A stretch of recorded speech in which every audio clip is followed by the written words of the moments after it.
अमेठी जनपद के मुसाफिर खाना थाना क्षेत्र अंतर्गत भदौर गांव में एक युवक की निर्मम हत्या कर दी जाती है। यह वही स्थान है, बताया जा रहा है। पीछे आप देख रहे होंगे, वहां खेत है उस व्यक्ति का। बीती रात खेत से वह व्यक्ति घर जा रहा, रास्ते में इसी स्थान पर घात लगाए बैठे हुए कुछ व्यक्ति उसकी निर्मम हत्या कर देते हैं।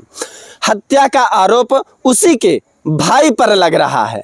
जिस व्यक्ति ने हत्या की है वह उसी का भाई बताया जा रहा है ना, उसके भाई बताया, मृतक का भाई जी। और परिजनों का यह भी आरोप है कि हत्या के बाद उनका प्लान यह था कि मृत युवक को इसी नदी में फेंक दे। यहाँ पर आप दिखाएंगे लगभग 50 मीटर दूर आपको गोमती नदी दिख रही है, इसी में फेंकने का प्लान था, ऐसा घर वाले बता रहे हैं। ना कोई पहुंचता तो यही होता। और आप यह स्थान देख रहे होंगे, खेत से जब आ रहा था तो यहाँ बिल्कुल सूना साना है। यह गांव से बाहर का क्षेत्र है। शायद इसी का फायदा उठाकर उन लोगों ने घात लगाकर यहाँ पर उस भाई की निर्मम हत्या कर दी। यही है। और सबसे बड़ी बात यह है कि जिनके ऊपर आरोप लग रहा है, उस सगे भाई के ऊपर आरोप लग रहा है। हाँ, सगे भाई के ऊपर।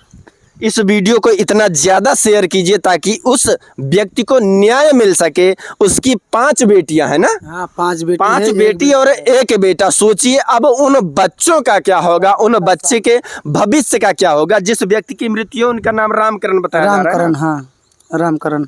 अभी बॉडी पीएम के लिए गई हुई है। आप सबका कब पता चला है?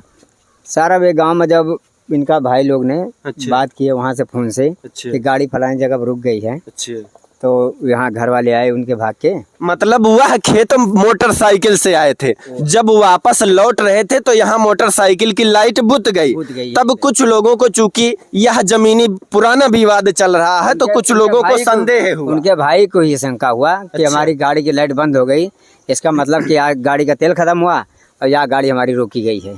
तब उन्होंने घर को फोन किया, घर से फिर आदमी आए, उनके लड़के और उनके दादी सब लोग आए भाग के यहाँ। तो वहाँ पे लड़की पहुंची थी, अभी वो चिल्ला रही है वहाँ पे।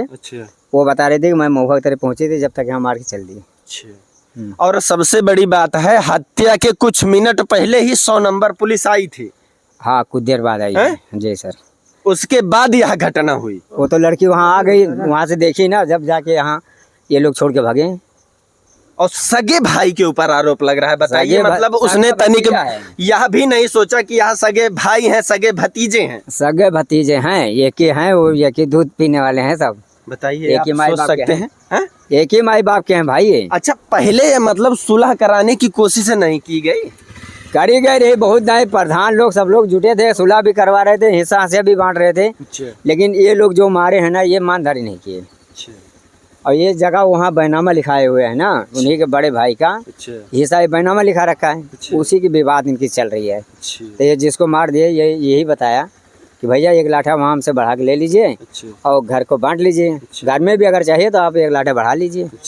फिर इन्होंने ईमानदारी घर पे भी नहीं किया। मतलब जिस व्यक्ति की हत्या हुई वह कह रहा था भैया 1 लाठा जमीन आप हमसे ज्यादा ले लो, ज्यादा ले लीजिए, लेकिन समझबूझ के मामले को समझ लिया जाए तो प्रधान भी ये सब करे। लेकिन फिर भी जो दूसरे भाई लोग होते हैं वह मानने को तैयार नहीं होते। उन्हें यह होता है कि नहीं, जहाँ होगा हम ही लेंगे, हम ही लेंगे। हाँ, इसीलिए ईमानदारी नहीं कर रहे थे गांव में। पंचायत अभी जिस स्थान पर जो है वह घटना हुई उसे हम नहीं दिखा सकते क्योंकि पूरी जमीन लाल हो चुकी है। हाँ, लाल। और चाबी यहाँ, मोबाइल वहाँ रात्रि में मिलती है, पड़ी हुई होती है। और जो है बाइक रात्रि में ले जाया जाता है, रात्रि के समय चाबी नहीं मिलती, सुबह यहाँ पर चाबी पड़ी हुई मिलती है। हाँ, चाबी अभी मिली है, अभी भाई ने उठाए। अच्छा भैया, चाबी आपको मिली?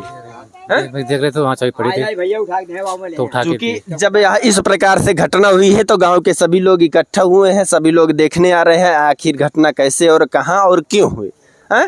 तो सब टहल रहे थे, देख रहे थे, तो यहाँ चाबी पड़ी हुई। इस वीडियो को इतना ज्यादा शेयर कीजिए ताकि उस गरीब परिवार को न्याय मिल सके। मैं हूं नयन त्रिपाठी, आप देख रहे हैं अवधि भारत। जय हिंद।